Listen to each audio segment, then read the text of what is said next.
ఇవాళ నీటిపై ఈ దేశంలో నీడలు కమ్ముకున్నాయి. విద్య అనేటువంటిది చాలా ముఖ్యమైనటువంటిది. ఇవాళ దేశంలో ఉన్న బీజేపీ ప్రభుత్వం యొక్క నిర్లక్ష్యం కారణంగా విద్య ఎట్లయితే సంపద బీజేపీ హయాంలో కొందరి చేతుల్లోకి పోయిందో విద్య కూడా కొందరి చేతుల్లోకి వెళ్తున్న పరిస్థితి కనబడతా ఉంది. అత్యున్నత విలువైనటువంటి మెడికల్ విద్య ఇవాళ అంగట్లో సరుకైపోయింది. నీట్ పరీక్ష నిర్వహణ లోపం వల్ల, వాళ్ళ వైఫల్యం వల్ల ఇవాళ 24 లక్షల మంది పిల్లలు వారి తల్లిదండ్రులు తీవ్రమైనటువంటి ఆందోళనలో ఉన్నారు. దేశవ్యాప్తంగా 24 లక్షల మంది పిల్లలు ఈ నీట్ ఎగ్జామ్ రాశారు. ఇలా వాళ్ళందరూ కూడా టెన్షన్లో ఉన్నారు. వాస్తవానికి పిల్లలు 2 సంవత్సరాలు అహోరాత్రులు నిద్రాహారాలు మాని డాక్టర్ కావాలని ఎంతో కష్టపడి చదువుతారు. తల్లిదండ్రులు కూడా ఎంతో శ్రమిస్తారు ఆ పిల్లల కోసం. ఇవాళ అటువంటి పిల్లల భవిష్యత్తు మీద ఇవాళ నీడలు కమ్ముకున్న పరిస్థితి కనబడతా ఉంది. పేపర్ లీకేజీకి తోడు గ్రేస్ మార్కులు కలిపిన ఉదంతంపై ఇవాళ విద్యార్థులు వారి తల్లిదండ్రులు ఆందోళన చెందుతున్నారు. ఇక్కడ 2 ఇష్యూలు ఉన్నాయి. ఒకటి గ్రేస్ మార్కుల ఇష్యూ అయితే ఒకటి పేపర్ లీకేజ్ ఇష్యూ. దేశవ్యాప్తంగా విద్యార్థులు రోడ్ల మీదకి వచ్చి ఆందోళన చేస్తూ ఉంటే ఇటు ప్రధానమంత్రి గారు కానీ అటు కేంద్ర మంత్రులు కానీ కనీసం నోరు కూడా విప్పడం లేదు, దీని మీద స్పందించడం లేదు. మన్ కీ బాత్లో తన బాత్ చెప్పేటువంటి ప్రధానమంత్రి గారు నీటి పైన ఏం చెప్తారో చెప్పాలి, స్పందించాలని చెప్పి కూడా మేము డిమాండ్ చేస్తూ ఉన్నాం. ఇక్కడ అనుమానం ఎందుకు కలుగుతుంది? గతంలో ఎప్పుడూ రాని విధంగా 67 మంది విద్యార్థులకు ఫస్ట్ ర్యాంక్ వచ్చింది. చరిత్రలో ఎప్పుడు రాలేదు. 67 మందికి ఫస్ట్ ర్యాంక్ వస్తుంది ఎక్కడన్నా? గత చరిత్రలో ఎప్పుడు లేని విధంగా 67 మందికి ఫస్ట్ ర్యాంక్ వచ్చింది. ఎగ్జామ్ రాసినటువంటి 6 మంది విద్యార్థులకు 720 మార్కులు వచ్చినాయి ఫుల్. ఒక సెంటర్లో, అది కూడా ఒకే సెంటర్లో ఎగ్జామ్ రాసిన 6 విద్యార్థులకు 720 మార్కులు వచ్చినాయి అంటే పేపర్ లీక్ అయిందనే వాదన ఇలా బలపడతా ఉంది. ఇక్కడ ఒకటే సెంటర్లో ఎట్లా వస్తాయి? 6 విద్యార్థులకు అసలు చరిత్రలో ఏ పరీక్షలోనైనా ఏ కాంపిటేటివ్ ఎగ్జామ్లోనైనా ఒక సెంటర్లో ఫుల్ మార్క్స్ వచ్చినటువంటి సంఘటన కానీ ఉదంతం కానీ ఎక్కడన్నా ఉన్నదా అని నేను అడుగుతా ఉన్నా. ఇంత స్పష్టంగా ఇంత గ్లేరింగ్గా కనబడతా ఉంటే ఇవాళ కేంద్ర ప్రభుత్వం నిమ్మకు నీరెత్తినట్టుగా వ్యవహరిస్తూ ఉన్నది. నీట్లో అసలు గ్రేస్ మార్కులు కలిపే విధానమే లేదు. There is no such procedure, there is no such practice. కానీ 1563 మందికి ఎలా కలిపారు అనేటువంటిదే ఇవాళ ప్రశ్న. ఎవరికి కలిపింది? ఏ 1563 మందికి మీరు మార్కులు కలిపినరో ఆ లిస్టు ఎందుకు బహిరంగపరచడం లేదు? ఆ పేర్లను ఎందుకు గోప్యంగా పెడుతున్నారని చెప్పి ఇవాళ విద్యార్థులు ప్రశ్నిస్తూ ఉన్నారు. ఆ 1563 మంది విద్యార్థులకు మీరు ఏ విద్యార్థులకు కలిపినరు, ఏ ప్రాతిపదికన కలిపినరో ఆ విద్యార్థుల వివరాలు బహిరంగపరచాలని చెప్పి కూడా డిమాండ్ చేస్తూ ఉన్నాం. అది జరిగితే ఇంకా చాలా విషయాలు బయటకు వచ్చేటువంటి అవకాశం ఉంటుంది. సో గతంలో ఎప్పుడూ లేని విధంగా ఈ 67 మందికి ఫస్ట్ ర్యాంక్ రావడం కానీ, అదేవిధంగా ఒకే సెంటర్లో విద్యార్థులకు 720 మార్కులు సాధించడం కానీ, ఇవన్నీ చూస్తే పేపర్ లీకేజీ ఏ స్థాయిలో ఉంది అనేటువంటిది స్పష్టంగా మనకు అర్థమవుతూ ఉంది. జనరల్గా 1 మార్కు తేడాతోనే విద్యార్థుల ర్యాంకులు మారిపోతాయి, ఎంతోమంది అవకాశాలు కోల్పోతారు. అట్లాంటిది అలా ఒక సెంటర్లో ఇంతమందికి ఇంత పెద్ద మొత్తంలో మార్కులు రావడం అనేది ఎలా సాధ్యమైంది అనేదే ఇలా అందరి ముందు ఉన్నటువంటి ప్రశ్న. ఇలా ఫలితాలు కూడా 10 రోజులు ముందుకు జరిపి సరిగ్గా దేశంలో పార్లమెంట్ ఎన్నికల ఫలితాలు వచ్చే రోజే ఈ నీట్ ఫలితాలు ఎందుకు ఇచ్చారు అనేది కూడా ఒక ప్రశ్న. యాక్చువల్గా మీరు ఫలితాలు ఇంకో 10 రోజుల తర్వాత రావాల్సి ఉండే, 10 రోజులు ముందుకెందుకు జరిపినరు? దేశంలో పార్లమెంట్ ఎన్నికల ఫలితాలు వచ్చే రోజే ఈ ఫలితాలు రావడం వెనుక ఉన్నటువంటి ఆంతర్యమైంది, దాని వెనుక ఉన్న కుట్ర ఏందనేది కూడా ఇలా బయటకు రావాల్సినటువంటి అవసరం ఉంది. అసలు ఈ వ్యవహారం బయటకు రాగానే కేంద్ర ప్రభుత్వం పూర్తి స్థాయిలో విచారణకు ఆదేశించాలి.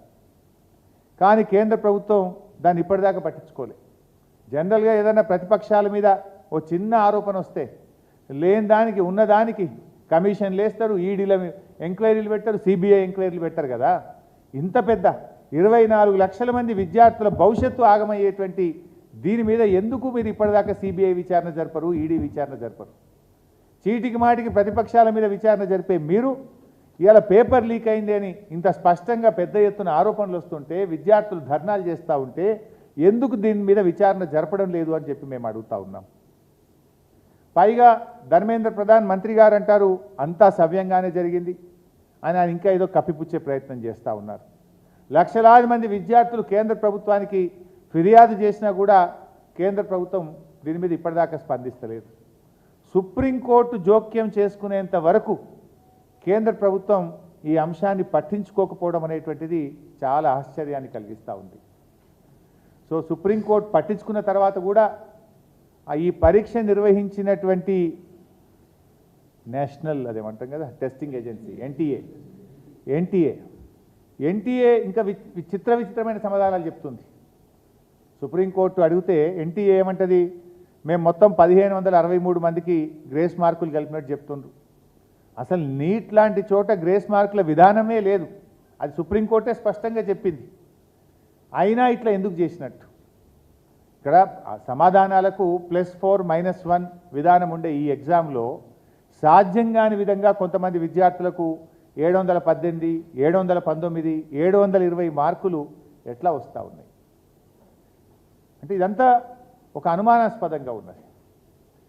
ఇప్పుడు ఇంకోవైపు ఏమంటారు, కేంద్ర ప్రభుత్వం కూడా ఎంత కన్ఫ్యూజన్గా మాట్లాడుతుందంటే, గ్రేస్ మార్కులు పొందిన విద్యార్థులకు గ్రేస్ మార్కులు తీసేస్తాం, వాళ్ళకి ఎగ్జామ్ పెడతామని ఒకసారి అంటున్నారు.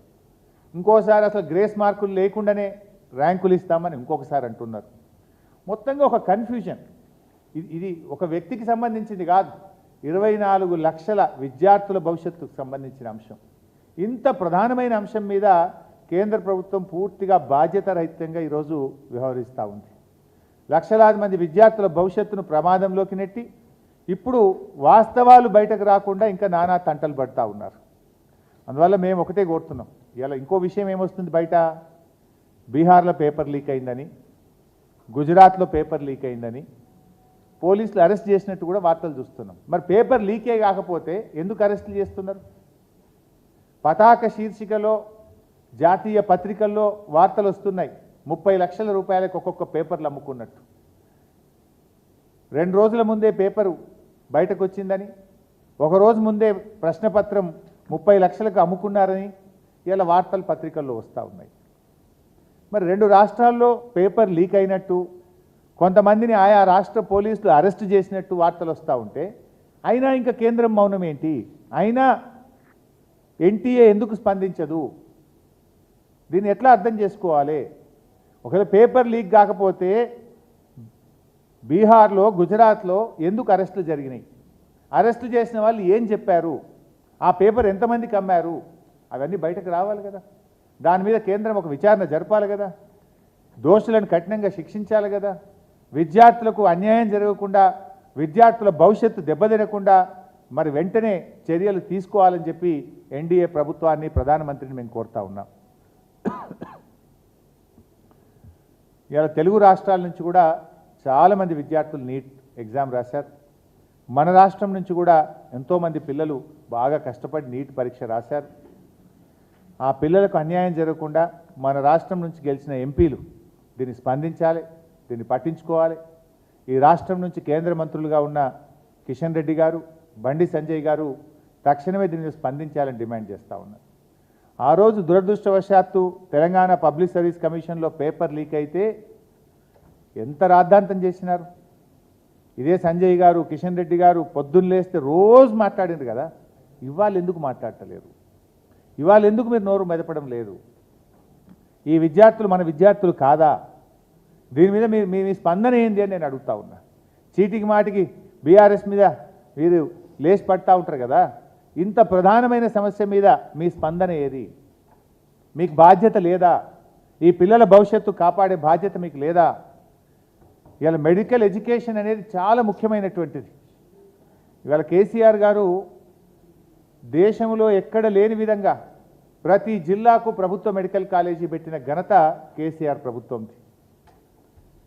ఆ రోజు మా ప్రభుత్వం అధికారంలోకి వచ్చినాడు ఈ రాష్ట్రంలో 2850 ఎంబీబీఎస్ సీట్లుంటే ఆ సంఖ్యను దాదాపు 10,000కు పెంచిన ఘనత కేసీఆర్ గారి ప్రభుత్వం. అంటే మేమేమో 4-5 ఎంబీబీఎస్ సీట్లు పెంచి వైద్య విద్య పేదలకు అందాలని ప్రభుత్వ రంగంలో జిల్లాకు ప్రభుత్వ మెడికల్ కాలేజీ పెట్టాం. మేము పేదలకు వైద్య విద్యను మేము అందుబాటులోకి తెచ్చాం. కానీ మీరు ప్రశ్నపత్రాలు లీక్ చేసి పేదలకు కాకుండా డబ్బులున్న వాళ్లకు ధనికులకు వైద్య విద్యను అందుబాటులోకి తీసుకునే విధంగా ఇవాళ మీ తీరున్నది. ఇవాళ మేము ఎన్ని మెడికల్ కాలేజీలు పెట్టాం? కేంద్ర ప్రభుత్వం సహకరించకపోయినా 157 మెడికల్ కాలేజీలు దేశం మొత్తం ఇచ్చి తెలంగాణకు ఒక్క మెడికల్ కాలేజీ ఇవ్వకపోయినా రాష్ట్ర ప్రభుత్వ నిధులను పెట్టి జిల్లాకు ఒక ప్రభుత్వ మెడికల్ కాలేజీ పెట్టాం. వైద్యాన్ని పేదలకు అందుబాటులోకి తీసుకెళ్ళాం. వైద్య విద్యను పేద విద్యార్థులకు తమ స్వంత జిల్లాల్లో చదువుకునే అవకాశాన్ని బీఆర్ఎస్ ప్రభుత్వం కల్పించింది.